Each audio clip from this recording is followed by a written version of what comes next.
So if TikTok gets banned tomorrow or Meta cuts your reach by 70%, how many payrolls can you make before you're laying people off?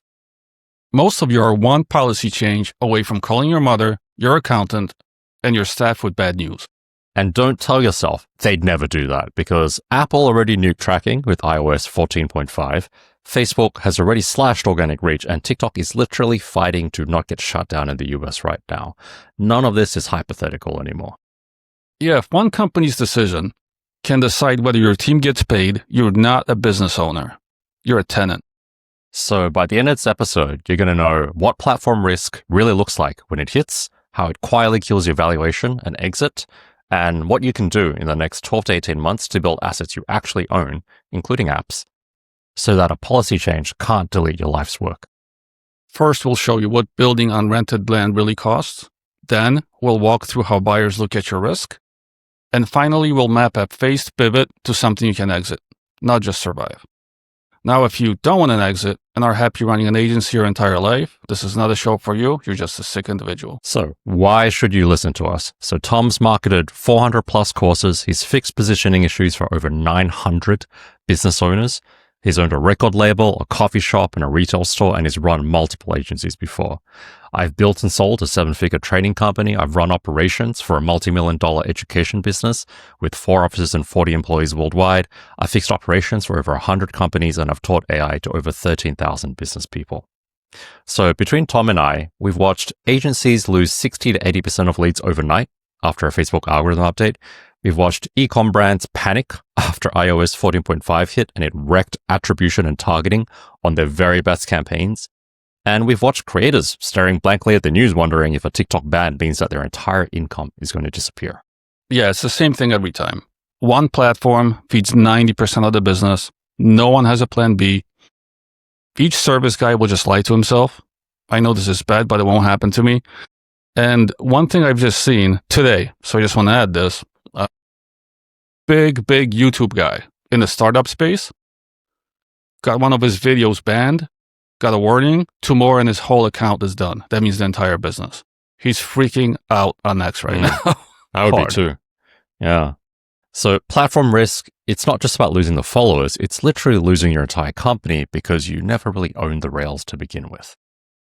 So if you're over 30, running a service business, thinking about apps or an exit, this is the trap that you need to see clearly now before you waste another 5-10 years. And if you've been in it long enough, you will not be gung-ho about any platform or any one strategy. I can promise you that. So let's define platform risk properly, right? So we call it rented land. And when we say rented land, what we mean is if someone else can change one rule and all your leads vanish, you're renting. Facebook page, rented. YouTube account, rented. TikTok, same. Instagram followers, same. Every single platform, not yours. Even API access to any SaaS you built, rented. Right. So platforms will openly admit that they throttle reach and change algorithms all the time. That's literally what they do, right? And Facebook, I think it was probably 7 or 8 years ago, they did this shift towards meaningful interactions, which basically means cutting organic reach for brand pages and people and giving more reach to paid advertisers and to things that they wanted to promote. And that's just continued on into 2025. That's what we have now. Well, then you got third parties like Apple. That little update with iOS, it forced apps to ask for tracking permission, right? So Facebook and all these other companies had to get on the ball. And now Facebook ads just are wrecked. You can't track things properly. Even if you use third party, I've noticed you still can't. Like just even through the API. So higher cost. And a lot of companies just disappeared because their margins were very thin. And no one voted for this. Apple just did it. And we're dealing with it now. Still, after 10 years. And if you've been tracking the current TikTok situation, look, they've got 150 million US users. And Congress is basically saying, we want to force a sale or a ban. And you've got small businesses and creators on the other side literally telling reporters that they're going to lose their livelihoods if it goes dark. And nobody really knows when it's going to happen or how it's going to happen. Did you see any updates on this? The last thing was they're supposed to separate TikTok out into its own US app the way that it is in China, but then there has been no news since. Nobody knows if it's still going to happen, when it's going to happen, who's going to control it, how the transition is going to happen. You just don't know. That's the risk of being on a single platform. Yeah, I almost wonder if the government's going to own it, because with the U.S. government now, most likely they will, but that's still going to wreck a lot of businesses because a lot of users will not move over if it's US government owned. Right? Yeah, well, that's what rented land looks like. So here's what nobody talks about. It's not that you will lose your lead flow. It's that this way you are unlikely to ever build anything you can sell. Let's talk about an example, Tom. Give me a real example. Well, real example, not naming names. Had a course business recently come to me. Used to make $140K per month, roughly. Not bad, huh? Yeah. Well, with PPC, it's always roughly, right? You can make like 90 one month and then like 200 the next month. But anyways, AdWords updates their algorithm. Anyone on AdWords now sees it since April. AI is running the show, became a lot dumber and likes to spend your money on non-relevant things. So their earnings went down 80%. Old keywords that worked for a decade or more no longer work. Money spent on non-relevant. So just to give you an example, like imagine if you're a car mechanic and you're spending money with AdWords on, I'm a car mechanic in New York. You are now being showed for, I'm a motorcycle repair guy in New York also, or a bicycle, right? That's what AI is doing. That's how smart it is. So the job now is mostly finding all those bad keywords that you're spending money on and adding them to negatives, hoping that whatever is left is going to make you money. So they fired their old agency. They found new agency, also not happy, looking for another one. They think that's going to solve the issue. They tried Facebook ads, which they've never tried before. Same sales page. It's not tailored to Facebook. It's tailored to AdWords. Not working, obviously. And they come to me with all these problems. And I'm like, well, you're not addressing the right problems. Those are out of your control. Those are out of your agency's control. Yeah. And unfortunately, that's not as uncommon a story as we'd like it to be. This kind of thing happens pretty much every single day to entrepreneurs who are heavily dependent on just the one platform for their traffic. Yeah, and I told them this in the nicest way I could, that they're not really running a business. You're just running experiments inside Google's departments, and they have departments fighting between each other, search, paid. Those are two that want different things. It always happens in big companies with some new AI team sprinkling things like, hey, try this, it's going to make everything better. And there's no plan for what happens when mom and dad start fighting. And I can tell you about this department stuff just a little more. When I used to work for Nestle, they sold bottled water, right? And the two departments that kept fighting with each other were the ones that do retail and the ones that do business to business. So one of the businesses to buy the big 5-gallon jugs with the machines that do hot and cold, and the other department, oh, that's stupid. You should just get delivery of the just bottled water. So within one company, two completely different agendas. That's actually really funny because the company that delivers my water here does exactly the same thing. But I'm saying, so when you're playing with any of these big platforms, there's often within the company fights that are completely out of your control that are happening. Yeah. So if 80-90% of your leads come from one platform, that's not a marketing strategy. It's just a single point of failure. Yeah. And if the platform decides to ban you or throttle you, or the platform gets banned itself, which we're seeing with TikTok, you don't just lose reach. You lose your payroll, you lose your rent, and you're going to lose your ability to sleep as well. Here's a good thing to think about before you try to sleep tonight. If your main platform disappeared for 90 days, could your business survive? Could you keep your team, or would you be looking for consulting jobs or a day job? Yeah, and that's just the operational side of it. There's a part that a lot of founders don't think about, and it's sort of a hidden tax on entrepreneurs, right? It's what you kind of agree to when you sign up to start your own company. And This doesn't show up in spreadsheets. It doesn't show up in your P&L. It's just a hidden part of platform risk, a hidden tax, if you will. And that's mental overhead because you're always going to be checking, did the algorithm change? Did our ads get flagged? Did my account just get restricted or shadow banned again? And the result of this is that you end up in sort of a state of somewhat motivating strategic paralysis because you're scared to make long-term bets because if your main platform pulls out the rug from under you 6 months into something that you do, then all that work just went to waste, right?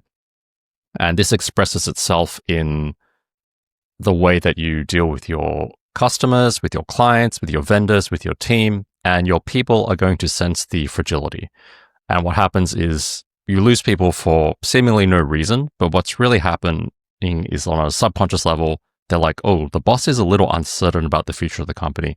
Maybe I need to look out for myself too, right? And of course, when this happens, as a founder or as an entrepreneur, you lose sleep.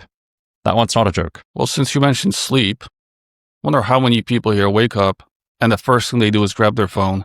Oh, and they make sure that their platform is still running. Yeah. I don't know. I don't know any entrepreneur who's in the growth phase who doesn't do that. Like first thing, check stats, right? Every single morning. Not like, good morning, honey, not roll over to kiss the wife. It's check stats, right? And that's the hidden tax. You're paying literally with your health and your nervous system and your physiology long before you pay anything into your bank. Quick break. If this is hitting a nerve, this is literally what we talk about every week. How to run your agency better, use AI properly, and pivot into apps and equity deals so you're not chained to one platform forever. So hit subscribe, drop a comment with what platform you're most exposed to, and let's get back into how to fix this. So look, we're not saying don't use platforms, right? That would be silly because platforms are incredible for reach. They've done the hard job of building lots and lots of traffic and leads, and they're trying to find a way to funnel it to you. What we're saying is this. You got to use TikTok, Meta, YouTube, all these platforms as billboards, and then drive the people from there to assets that you actually own, your own domain, your list, or your product. So for creators, it could be a community, newsletter, their own app. For you as an agency owner, it could be simple niche SaaS, hopefully recurring income, maybe internal tool, turned into a product, some system, calculator you spin into an app and joint venture with a creator on. Yeah, and this is why Tom and I always talk about this developer, creator, investor triangle, right? If you're a developer or, the IP owner, you build the app, creator brings the audience, an investor and operator helps scale and de-risk, right? And suddenly, when you do all this, you're not at the mercy of one single algorithm. Because look, platform risk is never going to go to zero. Laws are going to change, algorithms are going to shift, devices are going to get updated. But you can decide whether that risk is 100% of your business or just 20, 25, 30%. Yeah. So if you own the audience, the product, and the relationships, then platforms become amplifiers. They become force multipliers and not your landlords. So let's boil this down into a simple checklist you can run through this week. Yeah. So stop building your whole life on rented land. Use every single platform that you can. Use TikTok, use Meta, use YouTube, but treat them like billboards. The destination has to be stuff that you own, your list, your app, your IP. So goal state for you is simple. Platforms send attention, your systems and products capture and compound it, and if a platform dies, you're just annoyed, not ruined. And what nobody talks about, it's not just about surviving the platform and the algorithm. It's just about having fuck you money. And this is when client gets annoying, you want to take months off, you just don't want to do it anymore, you want to pick your clients, any of the things we're looking for. And platform-proof assets give you the option to walk away without your life collapsing. And that's the real exit. It's not just about selling a company once, it's about having a leverage to say no long before that day ever comes. So here's your 7-day platform risk audit. So literally pause the video if you have to and write this down, all right? So the first thing you want to do is you want to list every channel, every platform that brings you leads and revenue. And next to each one, write down, is it rented or is it owned? So rented platforms are social platforms, ad platforms, marketplaces, app stores. Owned platforms are email lists, domains, CRM, products, and contracts. And if any single rented channel is more than 50% of your pipeline, that's a red flag. So pick one move to reduce that risk in the next 90 days. Start a weekly newsletter, launch a simple lead magnet on your own domain to get those people in the newsletter. Maybe start scoping a small app or tool around the repeat client problem. And when you're looking at the rented versus owned, you got to kind of think, because a lot of people will try to move you from one to the other, which is the same thing. Like, there's a battle between SEO and PPC. And they'll be like, with SEO, it's yours forever. It's not. And other people will be like, PPC, it's quick. Like everything's still rented out of those. So you got to think of that. And then I would start a conversation with maybe a dev that can build something, or a creator you can partner with, or an investor who understands exits. You want to see how this whole picture looks from like a higher level position too. Yeah. And don't overcomplicate it. Like one risk reduction move per quarter definitely beats 5 years of pretending that the landlord doesn't exist or won't ever change the rules on you, right? Now, if this episode gave you a bit of a existential crisis about your business, that's a good thing. That means that you're awake. And Tom and I are here every week, and we talk about running your services business better, using AI properly instead of letting it own you, and about pivoting into apps and equity deals so that you can actually exit your business. So if you're over 30, 35, and I like to say that if your balls dropped and you're a service guy, sick of clients, want something real that they own, hit subscribe and stick around. Yeah, we're building this exit-only model in public. We're talking about developers, creators, and investors, and you're invited to watch, copy, or even partner with us. Exit only. See you in the next one.